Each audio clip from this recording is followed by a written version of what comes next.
22 Disember 1976.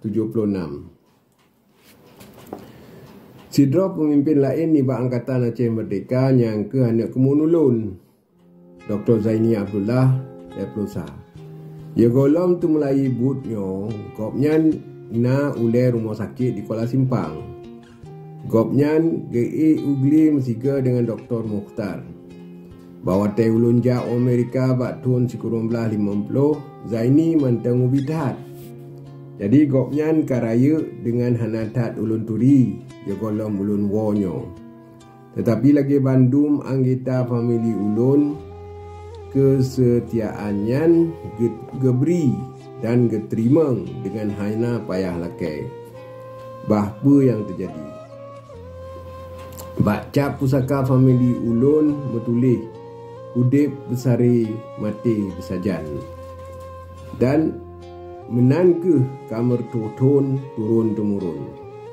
Yang ke sebab paken jerat kamu mutabu-tabu bangsa boh Aceh dalam perang dengan musuh bangsa dan agama Belanda dan Sipahi Jawa. Jino Dr. Zaini nak ke Sidro Menteri Kesihatan Negara Islam Aceh dan Sidro nibak padum-padum dro waki ketua Wakil Presiden nibak Angkatan Aceh Merdeka. Wakil-wakil ketua yang lain nak ke Dr. Mukhtar Hazbi, Tengku Haji Ilyas Lebeh dan Dr. Zubir Mahmud.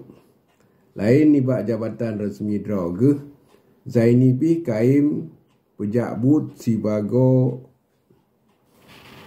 wakil pribadi wali negara watena perle bak tempat-tempat yang hanajid jak kedro wali negara.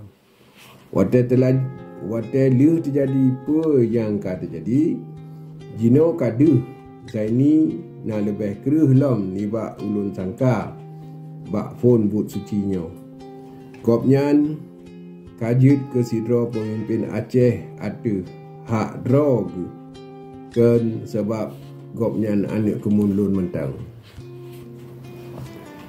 20 Disember 1976. Sidro pemimpin Angkatan Aceh Merdeka yang lain yang hanjit tan yang ke Panglima Angkatan Darat Muhammad Daud Husin 25 yang lebih masyhur dengan Nan Daud. Sidro urang yang kerehtat kemauan dan kengurak sarap dan faham perkara-perkara dan masalah-masalah yang puh-puh dengan mudah.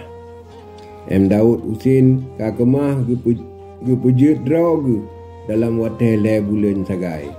Kajit ke ahli dalam teori politik perjuangan kemerdekaan, dalam hukum internasional, dalam sejarah Aceh dan dalam strategi militer.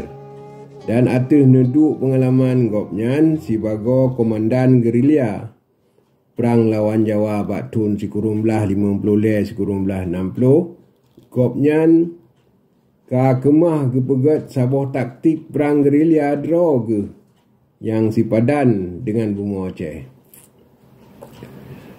Dalam padun-padun bulan yang kenelehnya nibak perjuangan revolusi kemerdekaan, sifat-sifat kopnyan ka mengubah sipadan dengan Sidro Panglima Aceh baru. Gehormat, gepatih dan gesayang oleh tentera ge. Sebab gopnyan mengasai nibak urang ramai, gopnyan mefom tahat pakriban urang kampung semiki. Oleh sebab elemenyo, maka gopnyan getuoh peterang ke urang ramai teori-teori politik perjuangan kemerdekaan yang puhnyan. Dengan bahasa yang terang, yang mangat mefom oleh urang ramai yang rebah rumah penjajahan Jawa lagi kena angin puting beliung. Panglima baru ketanyonyo jino dumnan gepemulia dan gesegan li rakyat Aceh hingga gopnyan kajut ke aso haba hikayat dalam masa hudip drog. Revolusi pernah urung-urung yang laginya.